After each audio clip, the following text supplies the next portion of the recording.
தந்தை, மகன், தூய ஆவியாரின் பெயராலே ஆமென். இயேசுவில் அன்புக்குரிய இறை மக்களே, இந்த காலை வேளையிலே மீண்டும் ஒரு முறை உங்களை சந்திப்பதிலே மிகுந்த மகிழ்ச்சி அடைகின்றேன். இன்றைய நாள் கத்தோலிக்க திரு அவையானது ஆண்டவருடைய திரு இதயத்தினுடைய விழாவை கொண்டாடுகின்ற இந்த வேளையிலே, இந்த பெருவிழா நாளிலே உங்கள் ஒவ்வொருவரையும் வாழ்த்துகின்றேன். நம் ஒவ்வொருவரையும் ஆண்டவருடைய இதயத்தின் காவலில் நாம் விட்டு கொடுப்போம்.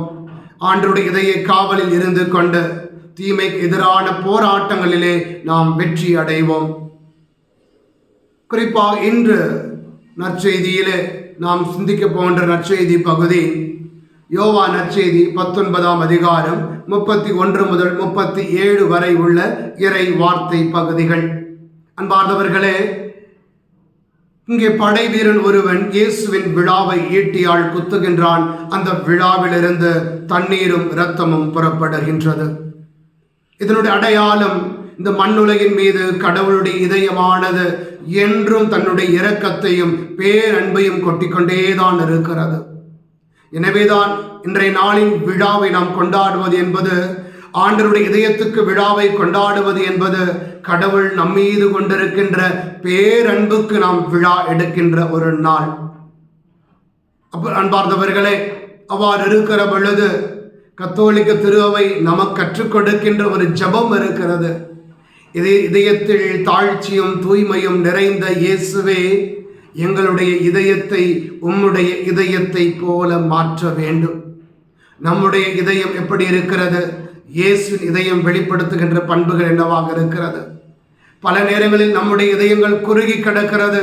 நான், எனது, என் சிந்தனை, என் வாழ்க்கை, என்னுடைய தேவை என்று குறுகி போகிற பொழுது ஆண்டவருடைய இதயம் உலகம் முழுவதையும் அரவணைத்துக் கொள்ள ஏக்கத்தோடு காத்து கொண்டிருக்கிறது. எனவேதான் அன்பார்ந்தவர்களே, தூய பவுஸ்திராவுக்கு ஆண்டவருடைய இரக்கத்தை வெளிப்படுத்துகிற பொழுது சொல்லுகிறார், இந்த மக்கள் எத்தனை பெரிய பாவங்கள் செய்தாலும், அந்த பாவத்தை முன்னிட்டு இதயத்தை காயப்படுத்தினாலும், நான் அவர்களை என்னுடைய பேரன்பால் என் இதயத்தோடு சேர்த்துக் கொள்வேன் என்று சொல்லுகிறார். அவ்வாறெனில் நாமும் இயேசுவின் இதயத்திடமிருந்து நம்முடைய வாழ்வுக்கான சிந்தனைகளை கற்றுக்கொள்ள வேண்டும். அன்பார்ந்தவர்களே, முதல் சிந்தனையாக இயேசுவின் திரு இருதயம் வெளிப்படுத்துவது நிபந்தனையற்ற அன்பு கொண்ட ஒரு இதயம். அது அன்பார்ந்தவர்களே, இயேசுவின் இதயத்திற்கும் நம்முடைய இதயத்திற்கும் உள்ள ஒரு வேறுபாடு என்ன தெரியுமா? இயேசுவின் அன்பு நிபந்தனையற்றது. ஒரு பொழுதும் அவன் நல்லவனா, கெட்டவனா, நோயாளியா, ஆரோக்கியம் உள்ளவனா, பணக்காரனா, ஏழையா, தாழ்ந்தவனா, உயர்ந்தவனா, எதையும் பார்ப்பது கிடையாது. நான் எந்த நிலையில் இருக்கின்றேனோ அந்த நிலையிலேயே இயேசு என்னை அன்பு செய்கின்றார். ஆண்டவருடைய இதயம் என்னை ஏற்றுக்கொள்ளுகின்றது. ஆனால் மனித இதயம் பல நேரங்களிலே நிபந்தனைகளை வைக்கின்றது, எதிர்பார்ப்புகளை முன்னெடுத்து செல்லுகிறது. நீ எப்படி இருந்தால், நான் எதிர்பார்ப்பது போல நீ இருந்தால், கணவன் மனைவியை பார்த்து சொல்லுகிறான், மனைவியே, நான் எதிர்பார்ப்பது போல நீ வாழ்ந்தால் நான் உன்னை அன்பு செய்வேன். எதிர்பார்ப்புக்கு மாறாக நீ செயல்பட்டால் நீ எனக்கு வேண்டாம். பெற்றோர்கள் பிள்ளைகள் உறவும் அப்படித்தான் இருக்கிறது. பிள்ளைகள் எதிர்பார்ப்பது போல பெற்றோர் நடந்து கொண்டால் சொல்லுவார்கள், பிள்ளைகள் கேட்டதெல்லாம் அப்பா பெற்றுக் கொடுத்து விட்டால் சொல்லுவார்கள், என் தகப்பன் நல்லவன். ஒருவேளை பிள்ளையுடைய தேவையை அப்பா உதாசீனப்படுத்தினாலோ அல்லது நிராகரித்து இல்லை அப்புறம் பார்த்துக்கலாம் என்று சொன்னாலோ பிள்ளை சொல்லுவான், இந்த அப்பாவை விட வேறொரு அப்பா இருந்திருந்தா நல்லா இருந்திருக்குமே என்று சிந்திக்கின்ற ஒரு சூழ்நிலை. காரணம், பல நேரங்களில் மனிதனுடைய இதயமானது அன்பை கொடுப்பதற்கு கூட நிபந்தனைகளை வைத்துக் கொண்டிருக்கிறது. ஆனால் நம்முடைய இறைவனுடைய இதயம் நம்மை நேசிப்பதற்கு ஒரு நிபந்தனை வைப்பதில்லை. எந்த நிலையில் நீ இருந்தாலும் சரி, நான் உன்னை அன்பு செய்வேன். இரண்டாவது சிந்தனையாக அன்பு இயேசுவின் இதயம் கற்றுக் கொடுப்பது தீர்ப்பிடாத கருணை உள்ள ஒரு இதயம். அன்பார்ந்தவர்களே, என் வாழ்க்கையிலே பாவம் இருக்கலாம், குறைகள் இருக்கலாம், நம்முடைய வாழ்க்கையில் எப்பேற்பட்ட தீமைகள் கடந்து வந்தாலும் சரி, ஆண்டவர் என்னை ஒரு பொழுதும் குற்றவாளியாக தீர்ப்பிடுவதில்லை. இயேசுவின் இதயம் என்னை பாவி என்று ஒதுக்குவது இல்லை, இவன் குறை உள்ளவன் என்று புறக்கணிப்பதில்லை. மாறாக இருக்கின்ற நிலையிலேயே, என்னுடைய பாவ நிலையிலேயே ஆண்டவர் என்னை ஏற்றுக்கொள்ளுகின்றார். அன்பார்ந்தவர்களே, பொதுவாக சாத்தான் ஆண்டவருடைய அன்பை நாம் அன்புக்கு எதிராக சொல்லக்கூடிய ஒரு மிகப்பெரிய ஒரு பொய் என்பது, நீ நம்புகின்ற உன்னுடைய கடவுள் உன்னுடைய பாவத்திலே உன்னை தண்டிப்பார் என்பது தான். ஆனால் அன்பார்ந்தவர்களே, திருப்பாடல் 103 8, 9, 10 வசனங்கள் இவ்வாறு அழகாக சொல்லிக் கொடுக்கிறது. ஆண்டவர் இரக்கமுள்ளவர், பேரன்பு மிக்கவர், சினம் கொள்ள தாமதிக்கிறவர். நம்முடைய குற்றங்களுக்கு ஏற்ப நம்மை நடத்துவதும் இல்லை, பாவங்களுக்கு ஏற்ப நம்மை தண்டிப்பதும் கிடையாது. என்னுடைய வாழ்க்கையினுடைய குறைகள் எத்தனை பெரிதாக இருந்தாலும் அதை முன்னிட்டு என் கடந்த காலத்தை திரும்பி பார்த்து கொண்டு அதற்கு ஏற்ப என்னை நடத்துகிறவர் அல்ல ஆண்டவர். என் கடந்த காலம் எப்படிப்பட்டதாக இருந்தாலும் சரி, ஆண்டவர் சொல்லுவது, மகனே வா, நான் உன்னை அன்பு செய்கின்றேன். அதான் இறைவனுடைய அன்பாக இருக்கிறது. அன்புக்குரியவர்களே, தீர்ப்பிடாத கருணை கொண்ட இதயத்தை போல நீங்களும் நானும் இருக்க வேண்டும். இன்று நம்முடைய குடும்பங்களிலே சிந்தித்து பாருங்கள். சொந்த உறவுகளை தீர்ப்பிட்டுக் கொண்டிருக்கின்றோம், உடன் பிறந்தவர்களை தீர்ப்பிட்டுக் கொண்டிருக்கின்றோம், ஒருவரை ஒருவர் காயப்படுத்தி கொண்டிருக்கிறோம். நீ அப்படிப்பட்டவன், இப்படிப்பட்டவன் என்றெல்லாம் சொல்லி அவர்கள் செய்த குறைகளை எல்லாம் நினைவில் வைத்துக் கொண்டு அந்த நாள் நேரம் கூட நினைவில் வைத்துக் கொண்டு சில நேரங்களிலே நம் குடும்பங்களிலே பார்ப்போம், 50 வருடமாயிருக்கும், 30-40 வருடங்கள் கடந்திருந்தாலும் கூட ஆண்டுகள் பல முன்பு நடந்த நிகழ்வுகளை கூட இன்று நினைவு கூர்ந்து தீர்ப்பிட்டு பேசிக் கொண்டிருக்கின்ற ஒரு காலகட்டமாக நம்முடைய வாழ்க்கை இருக்கின்றது அன்புக்குரியவர்களே. ஆனால் இறைவன் நம்முடைய கடந்த காலத்தை திரும்பி பார்க்காமல் அவருடைய இதயம் வெளிப்படுத்த கருணை என்பது நம்மை ஒருபொழுதும் தீர்ப்பிடாத அந்த கருணையினால் நாமும் நம்முடைய உள்ளத்தை நிரப்புவோம். மூன்றாவது, அன்பார்ந்தவர்களே, இயேசு இதயம் கற்றுக் கொடுக்கிறது மன்னிக்கும் பேரன்பு கொண்ட இதயம்.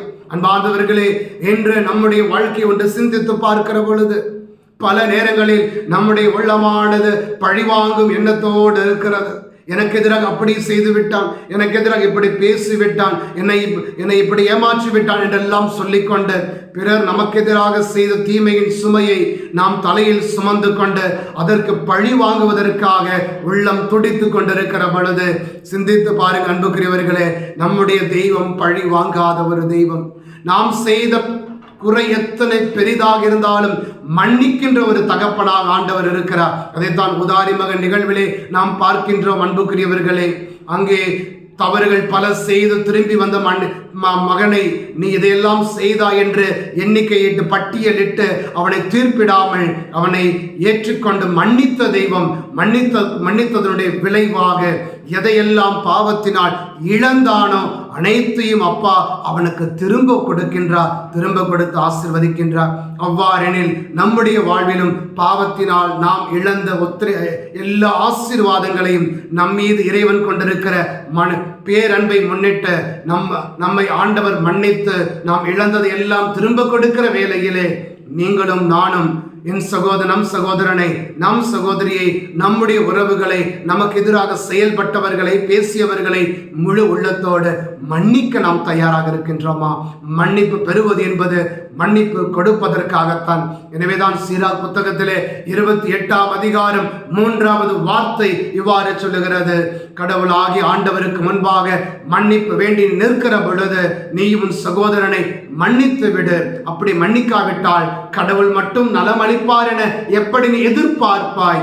ஆண்டவருடைய மன்னிப்பை சுவைக்க, ஆண்டவருடைய இதயம் தரக்கூடிய மன்னிப்பினுடைய இன்பத்தை பெற்றுக்கொள்ள மக்களே, நீங்களும் நானும் அதே இதய அன்பினாலே பிறரை மன்னிக்க நாம் தயாராவோம்.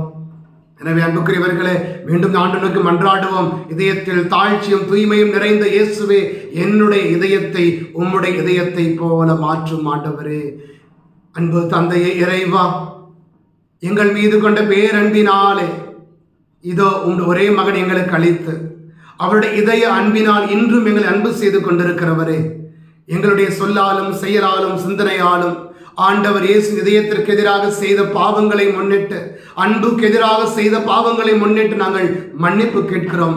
இறைவா, எங்களை மன்னித்தருளும், எங்களை தூய்மைப்படுத்தும் ஆண்டவரே.